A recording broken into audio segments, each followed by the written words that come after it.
ఓం మహాగణాధిపతయే నమః. ఓం గురుభ్యో నమః. ఓం శ్రీమాత్రే నమః. పరమేశ్వర స్వరూపమైనటువంటి జ్యోతిష, వాస్తు మరియు ఇతర అనేకమైనటువంటి శాస్త్రములను మనకు అందించినటువంటి మహర్షులకి నమస్కారం. హయగ్రీవ హయగ్రీవ హయగ్రీవేతి యో వదేత్ తస్య నిస్సరతే వాణి జహ్నుకన్యా ప్రవాహవత్.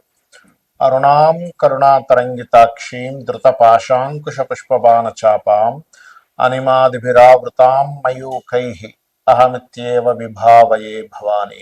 శ్రీమాత్రే నమః. ప్రేక్షకులకి ఆ లలితాంబిక అమ్మవారి యొక్క అనుగ్రహం పరిపూర్ణంగా కలగాలని మనస్ఫూర్తిగా కోరుకుంటూ, మనకి రాబోయే కొత్త సంవత్సరంలో ప్రతి లగ్నము వారు, లగ్నం తెలియని వారు, రాశి వారు ముఖ్యంగా ఈ 5 విషయాలు గనక మీరు పాటించగలిగితే మీకు ఎన్ని లాభాలు ఉంటాయి అంటే, మనందరికీ కావాల్సిన మేజర్గా ఏవైతే ప్రాబ్లం పడకుండా ఉంటామో ఆ లాభాలన్నీ ఉంటాయి. ఏమిటవి? ఒకటి, అందరికీ కావాల్సింది ఏంటంటే డబ్బులు. అప్పు ఉండకుండా ఉండాలి, అప్పు తీరిపోవాలి, కాస్త ఫైనాన్షియల్గా గ్రోత్ ఉండాలి కదా. అదేవిధంగా ఉద్యోగంలో, వ్యాపారంలో ఎటువంటి సమస్యలు రాకూడదు, అనారోగ్య బారిన పడకూడదు. ఇక మిగతావన్నీ కూడా చిన్న చిన్నగా మనకి చూడండి, ఇప్పుడు వివాహం అవ్వాలనో, ఇల్లు కట్టుకోవాలనో, ఇవన్నీ తర్వాత తర్వాత వస్తాయి. కానీ ఈ యొక్క విషయాల్లో మీకు బాగుండాలి అంటే అసలు మనం మేజర్ ప్లానెట్స్నే ఎప్పుడు కూడా సంవత్సర ఫలితాల్లో తీసుకుంటాం. ఈ మేజర్ ప్లానెట్స్ కానివ్వండి, మీకుండేటువంటి సహజంగా పలానా లగ్నంలో ఒక జీవుడు జన్మించాడు అంటే పర్టికులర్గా ఆ జాతకుడు, అమ్మాయి కావచ్చు అబ్బాయి కావచ్చు, ఏ పరిహారం, ఏ దేవతను ఆరాధిస్తే బాగుంటుంది, ఈ సంవత్సరంలో మీరు ఏ దేవతను ఆరాధించాలి, ఎటువంటి పదార్థాలను గోవుకు తినిపించాలి, ఏ గ్రహం దగ్గర దీపారాధన చేయాలి అనేటువంటి విషయాలను ఒక్కొక్కటిగా చెప్పుకుందాం. ఈ యొక్క విషయాలు చెప్తుంది నేనైనప్పటికీ కూడా చెప్పిస్తుంది సాక్షాత్ లలిత అమ్మవారిగా భావిస్తూ తెలుసుకుందాం. కర్కాటక లగ్నము, కర్కాటక రాశి. కర్కాటకం వారికి సహజంగానే ఎమోషన్స్, మన అనేటువంటి తత్వము, మదర్లీ నేచర్ ఎక్కువగా ఉంటాయి, ఎఫెక్షన్స్ ఎక్కువగా ఉంటాయి. అలర్ట్నెస్ కూడా అంతే ఉంటుంది. ఎలా అంటే చూడడానికి ఎంట్రీకి ఇచ్చి చూడండి, చిన్న శబ్దం రాగానే 365 డిగ్రీస్ లేట్ అయినా వెళ్ళిపోతుంది, టక్కన లోపల దాక్కుని పోతుంది. అలాగే అలర్ట్నెస్ ఎక్కువగా ఉంటుంది. అయితే మీకు ఈ విశ్వవసు నామ సంవత్సరంలో ధనం బాగా రావాలి, అప్పులు పూర్తిగా తగ్గాలి అంటే మీరు చేయవలసింది ఏమిటంటే, ముఖ్యంగా ధనం రావడానికి సూర్య భగవాను, కేతువుని అంటే గణపతిని ఎక్కువగా ఆరాధిస్తూ, ముఖ్యంగా మీరు కుజగ్రహము, గురుగ్రహం దగ్గర దీపారాధన చేయండి. గురు మరియు మంగళవారాలు చేస్తూ, అప్పులు తీరడానికి శుక్రగ్రహం దగ్గర కూడా దీపారాధన చేయండి. అప్పు మెయిన్గా అప్పు తీరడానికి. అప్పులు కనుక ఉన్నాయండి, చాలా మందికి లోన్స్ ఉంటుంటాయి, అది మీరు ఏదో ప్రాపర్టీ లోన్ తీసుకున్నది లోన్ కింద భావించక్కర్లేదు, ఎందుకంటే మీకు ప్రాపర్టీ మిగులుతుంది. కొన్ని పర్సనల్ లోన్స్ తీసుకొని ఇబ్బంది పడుతుంటారు, అటువంటి వారి గురించి నేను చెప్తున్నాను.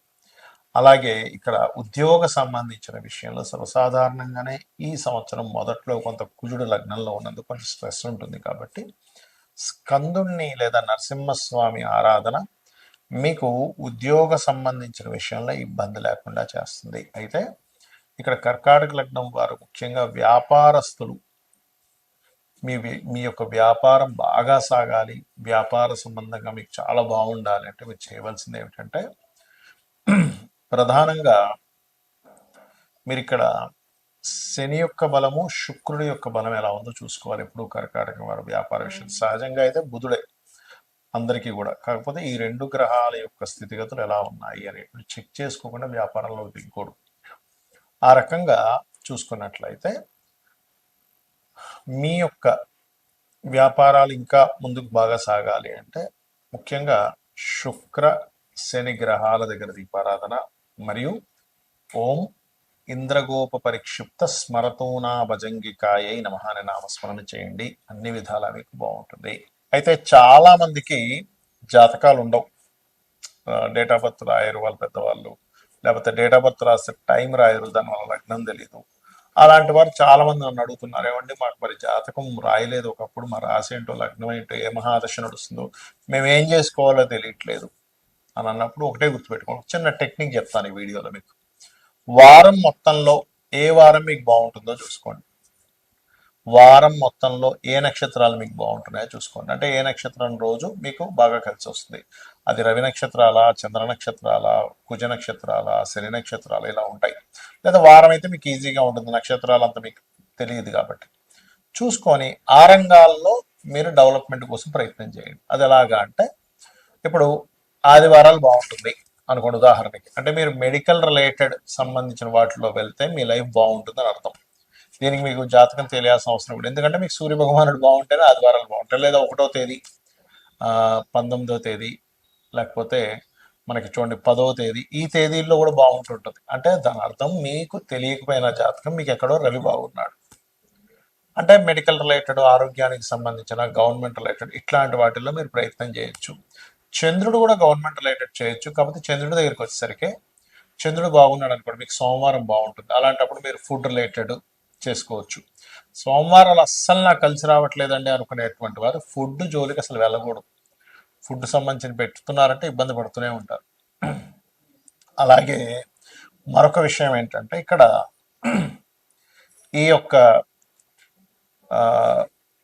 ప్రయాణాలకు సంబంధించింది, ఫుడ్ రిలేటెడ్ సంబంధించినవి ఇవి బాగుంటాయి. ఏది మీకు సోమవారం బాగుంటాయి.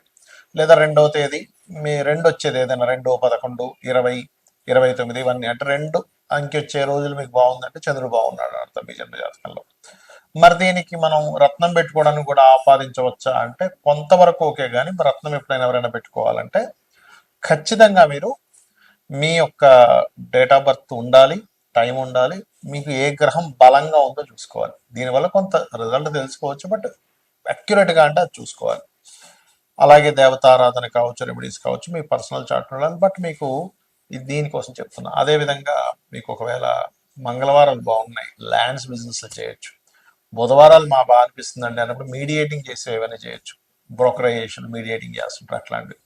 బుధవారం బాగా కలిసి వస్తుంది అనుకోండి, షేర్ మార్కెట్ కూడా కలిసి వస్తుంది. కాకపోతే అది లాంగ్ టర్మ్, డైలీ ట్రేడింగ్ కాదు. అదేవిధంగా గురువారాలు బాగున్నాయండి, నాకు ఎప్పుడు గురువారం బాగా కలిసి వస్తుందండి, నాలుగు డబ్బులు వస్తాయండి, నాకు పేరు వస్తుందండి అంటూ ఉంటారు. అలాంటి వారు టీచింగ్ లైన్స్లోకి వెళ్ళినా, కన్సల్టెన్సీ లైన్స్లోకి వెళ్ళినా చాలా బాగుంటుంది. ఇక శుక్రవారాలు కొంతమందికి బాగా కలిసి వస్తుంది. అలాంటప్పుడు వాళ్ళు మ్యారేజ్ బ్యూరోస్, బ్యూటీ రిలేటెడ్, లేకపోతే ఏదైనా అందానికి సంబంధించింది, బ్యూటీకి సంబంధించినటువంటివి, ఫ్యాషన్ రిలేటెడ్ సంబంధించినటువంటివి, వివాహ శుభకార్యాలకు సంబంధించిన, బట్టలకు సంబంధించినవి కూడా శుక్రచంద్రులు పనికొస్తాయి. అంటే శుక్రవారం అండ్ సోమవారం కూడా పనికి వస్తుంది. మరి కొంతమందికి ఐరన్ ఆయిల్ బిజినెస్లు చేస్తారు, శనివారం బాగుంటుంది వారికి. అందుకే వాళ్ళకి ఐరన్ ఆయిల్ వీటి మీద డబ్బులు వస్తాయి చక్కగా. అదేవిధంగా మరి అయిపోయాయి కదండి, మనకేమో 7 రోజులు చెప్పారు, గ్రహాలేమో 9 కదా అంటే, రాహుకి సంబంధించిన సాఫ్ట్వేర్స్ ఏమైనా ఉంటే కనుక మీకు రాహు బాగున్నాడంటే శనివారం కలిసి వస్తుంది, కేతు బాగున్నాడంటే మంగళవారం కలిసి వస్తుంది. అది ఎందుకంటే కుజవత్ కేతు, శనివత్ రాహు అన్నారు కాబట్టి. మరి చాలా మందికి ఉన్న అపోహ ఏమిటంటే, ఇంకొకటి, వాళ్ళకి జాతకాలు ఉండవు కానీ ఏళ్ళనాటి శని నడుస్తుందేమో అని అనుమానంలో ఉంటారు. ఎందుకంటే జాతకం లేదుగా, ఏళ్ళనాటి శని ఏమో అందుకే ఇలా అవుతుందేమో అని ఒకటే గుర్తుపెట్టుకోండి.